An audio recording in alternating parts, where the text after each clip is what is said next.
Alors le forfait, c'est quelque chose qui a été déjà expérimenté dans pas mal de pays. Je ne vais pas vous décrire tout ça, mais aux États-Unis, depuis déjà assez longtemps, et puis plus récemment en Suède, où on a essayé de payer au forfait pour les prothèses de genoux. Et donc, on a donné 6 300 € pour la prise en charge d'une prothèse de genou à l'hôpital, ainsi qu'aux médecins en post-opératoire et en préopératoire. Et donc, avec ces 6 300 €, les acteurs, les différents intervenants doivent se débrouiller pour prendre en charge le patient, y compris les complications éventuelles dans les 90 jours qui suivent, même dans les 2 ans qui suivent le traitement. Et puis, mais ça, c'est de la chirurgie. Dans les maladies chroniques, on a moins d'expérimentations récentes. Au Portugal, depuis 2008, on a mis en place une gestion intégrée de l'insuffisance rénale, mais on n'a pas vraiment d'articles ou d'études scientifiques qui font des retours très précis. Il semblerait que ça ait permis de maîtriser un peu les coûts et d'améliorer la qualité. Et puis aux Pays-Bas, on finance au forfait depuis 2008, mais en médecine générale. Et donc là, il y a des groupes de soins qui regroupent des médecins qui répartissent après l'enveloppe, parce qu'il faut bien se répartir tout ça. Alors, je vais terminer par 2 transparents, parce que le temps nous presse. Alors, ce paiement au forfait, qu'est-ce que ça implique? Alors, ça implique d'abord qu'on soit capable de décrire plein de choses.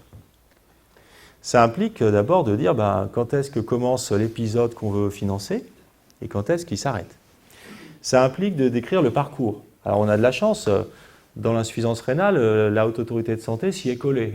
Et puis ensuite, il faut se dire qu'est-ce qui sera financé par le forfait et qu'est-ce qui sera hors forfait. Notamment la question des complications. Voilà, on va mettre un forfait qui va financer des choses, des consultations diététiciennes, des consultations avec le médecin, peut-être certains médicaments, etc. Est-ce qu'on va financer les complications et lesquelles? Ça, c'est une question scientifiquement très complexe. Et c'est là où, normalement, on va se servir de ce levier aussi pour améliorer la qualité des soins. C'est l'intérêt du paiement au forfait, c'est de se dire, je vais payer ce que je juge être de bonnes pratiques. Et donc, s'il y a des complications qui apparaissent, que je juge ne pas être des complications qui devraient se présenter parce que c'est le signe d'un mauvais suivi ou de mauvaises pratiques, je vais faire exprès de ne pas inclure le coût de ces complications dans mon forfait et de ne pas les financer par ailleurs pour amener les différents intervenants à devenir vertueux. Donc c'est la carotte et le bâton, si vous voulez. Et s'ils sont vertueux, on met souvent dans les financements au forfait ce qu'on appelle un paiement à la performance. On vous donne un petit bonus pour vous remercier d'avoir respecté les bonnes pratiques. Voilà, ça c'est la philosophie. Et donc ça nécessite plein de choses. D'abord, ça nécessite d'avoir un système d'information qui soit capable de décrire les pathologies que nous avons tous les uns et les autres assez finement, ainsi que éventuellement les complications qu'on peut avoir. Puisque donc le forfait, il faut l'appliquer en fonction de ce que vous avez. Donc ça nécessite d'être informé sur ce qu'a le patient, et ça, on ne l'a pas vraiment pour le moment. Ça nécessite d'avoir des indicateurs de qualité, mais très précis, des indicateurs cliniques. Vous voyez, Maurice Laville tout à l'heure a montré une checklist, et le Dr Kopp aussi, avec plein d'indicateurs. Bon voilà, il faut que les médecins et les soignants aient des indicateurs obligatoires qu'on puisse suivre au niveau national. Et puis, il faut être capable de faire des calculs de coûts en fonction des risques de chacun, ce qui est un peu compliqué. Alors, les avantages, ça va être en principe que si vous donnez une même enveloppe et vous dites tous les intervenants, coordonnez-vous avec ça, débrouillez-vous, en principe, ils devraient arriver à faire mieux avec un peu moins. Donc c'est ça l'idée du forfait, c'est d'améliorer la coordination des intervenants, notamment entre la ville et l'hôpital, c'est de diminuer les conséquences indésirables, et puis c'est d'améliorer la qualité en amenant les professionnels à respecter des protocoles, des guidelines, des bonnes pratiques, des chemins cliniques, et puis en les amenant aussi parfois à faire certains actes qu'ils ne faisaient pas. Par exemple, on voit qu'il y a dans les cohortes diverses et variées, on voit qu'il y a quand même des visites chez certains professionnels qui ne sont pas faites. Donc dans le forfait, on peut imposer qu'il y ait un certain nombre d'actes qui soient réalisés, sinon les indicateurs feront que le forfait ne sera pas versé ou qu'il sera par exemple dégressif. Alors simplement, deux derniers transparents, qu'est-ce que ça implique comme risque aussi, le paiement au forfait? Alors ce qu'on voit dans les expériences étrangères, notamment aux États-Unis, alors les systèmes sont différents, il y a des effets culturels, il faut être très prudent dans les comparaisons, c'est pas facile. Mais on voit quand même que le paiement au forfait, c'est la marotte des pouvoirs publics depuis quelques années, alors qu'on n'a pas d'évidence scientifique, de preuves très nettes en économie que ça produise les effets attendus. En d'autres termes, la carotte et le bâton ne semblent pas forcément être le meilleur élément pour produire une amélioration de la qualité et une maîtrise des coûts. Donc ça incite à une certaine prudence. Alors d'un point de vue plutôt théorique, parce que encore une fois, ça c'est des choses très difficiles à démontrer, mais ce qu'on a pu observer un peu empiriquement, voilà, sans vraiment après l'étayer par des enquêtes statistiques, c'est qu'il y a un risque de sélection des patients. Si vous avez un forfait, une somme d'argent pour prendre en charge des patients, vous avez tout intérêt à éviter de prendre des patients qui nécessitent des soins trop compliqués ou des soins trop coûteux. Surtout si les forfaits sont mal calculés. Si vous avez des forfaits très très bien faits, avec un forfait pour les gens à risque, un forfait pour les gens qui ont des choses très lourdes, ça peut aller. Mais c'est quand même très complexe à mettre en œuvre. Donc le risque est d'avoir des forfaits un peu trop grossiers et qui conduisent quand même les établissements à adopter des politiques de sélection ou de réorientation du patient. C'est-à-dire, on va l'envoyer dans un autre établissement ou vers un autre professionnel parce qu'on se dit, non mais nous, on ne va pas s'en tirer avec la somme qu'on nous a délivrée. Ça, c'est un des enjeux extrêmement forts dans les risques du paiement au forfait.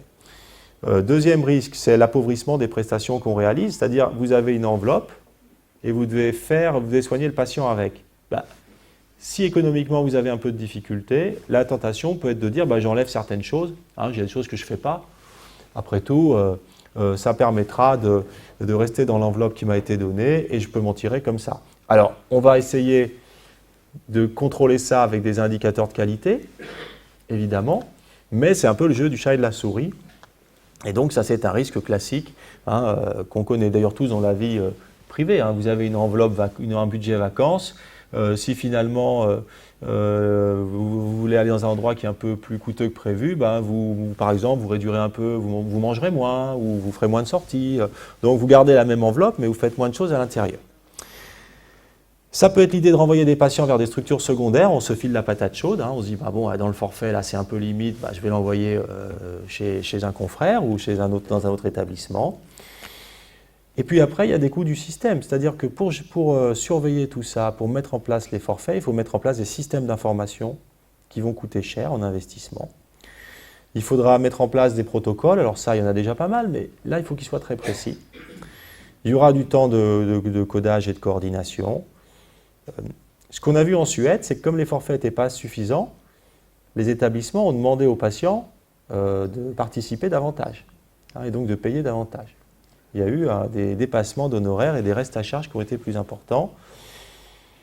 Au niveau du système, ce qui sera compliqué, c'est que si vous donnez une enveloppe, il faudra savoir qui répartit l'enveloppe. Alors, l'idée du gouvernement, c'est de donner l'enveloppe à l'hôpital en disant à l'hôpital, maintenant tu te débrouilles, tu gères, tu donnes un petit peu au réseau, tu donnes un petit peu à un tel, et vous allez tous vous entendre.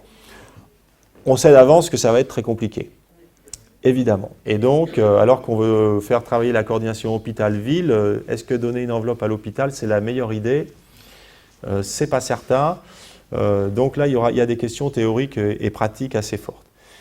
Et puis, bien sûr, tout système, mais ça c'est vrai pour tous les systèmes, c'est déjà vrai aujourd'hui, tout système qui repose sur le codage et la description précise de ce que vous avez, de ce qu'on fait, etc., prête au dévoiement, à l'usage un petit peu éloigné de ce qui se fait vraiment. On peut optimiser le codage, on peut faire un certain nombre de choses.